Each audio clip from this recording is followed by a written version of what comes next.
The affirmative side, Thomas made 3 claims: a significance claim, an inherency claim, and a solvency claim. First of all, his significance claim. He said, if U.S. troops are pulled out by 2011, which they will be under the current policy, Iraq will return to the state at which it was before the U.S. came in and occupied it. So I have 2 counterclaims to that. The first is the military in Iraq is becoming increasingly stable as time progresses, and second, Iraq is making significant steps toward having an independent government. So, first of all, militarily, Iraq is becoming increasingly stable. The Associated Press and the New York Times on April 28th of this year wrote that the U.S. will spend $628 million to train Iraqi forces and has already given the Iraqi army 8,000 armored Humvees. So the U.S. is not just supporting with our combat troops, they're also training the Iraqi troops and giving them the weapons and tools they need to succeed. Also, Stephen Myers of the New York Times on May 7th, this is a quote from him. He said, "American officers who work closely with Iraqi forces emphasize the progress that has been made from the days when the security forces barely functioned and point to a rising professionalism." So the army is becoming stronger in Iraq. And remember that they have 15 months until the drawback of forces and 31 months until complete removal. So if the drawdown is done in a responsible way, which it will be, then the increasing stability of their army will allow for a safe exit of U.S. troops. And secondly, Iraq is making significant steps toward having an independent government. Scott Weiner of the Institute for the Study of War on January 26th of this year wrote about the provincial elections that were held in Iraq on January 31st. And elections like these are a critical measure of success for a more stable government.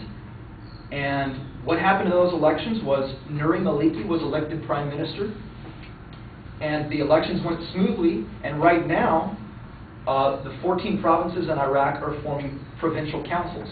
So the government is becoming established, the military is becoming established, and this will prevent Iraq from returning to the state that it was before the U.S. occupied it.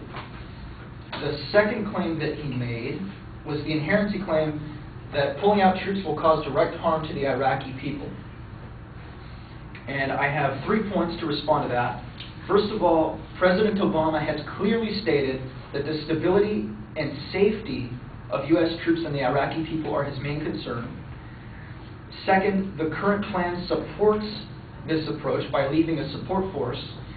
And third, the commanders in Iraq support the pullout. So first of all, what has President Obama said and what is his policy? In The Gamble, book that was published in 2009 written by Thomas Ricks, Obama said, this is a quote, "My guiding approach continues to be that we've got to make sure that our troops are safe and that Iraq is stable."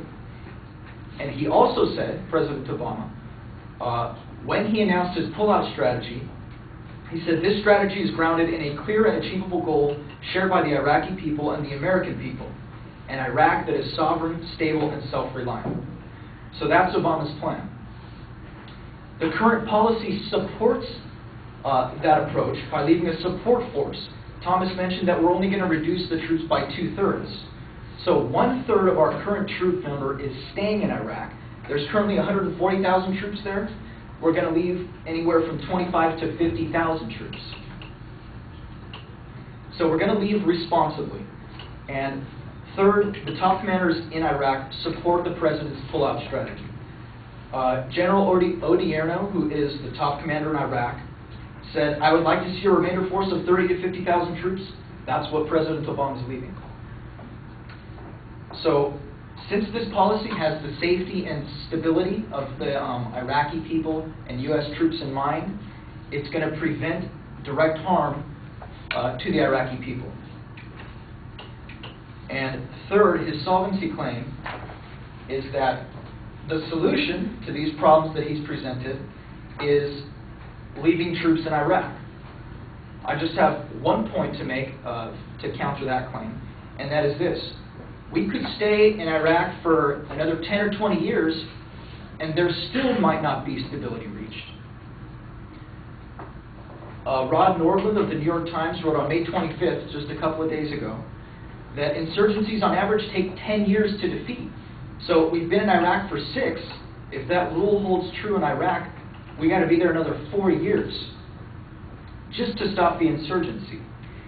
And Jessica Matthews, who's the president of the Carnegie Endowment for International Peace, said, "It is understood that Iraq may be unstable if we stay for another 5 or 10 years. Iraq must sort out its own political future." So our goal must only be to build up the Iraqi government, not to completely make it a peaceful nation, just to build up their government and their army so that they can sustain themselves and fight the insurgents on their own. And the current policy does this.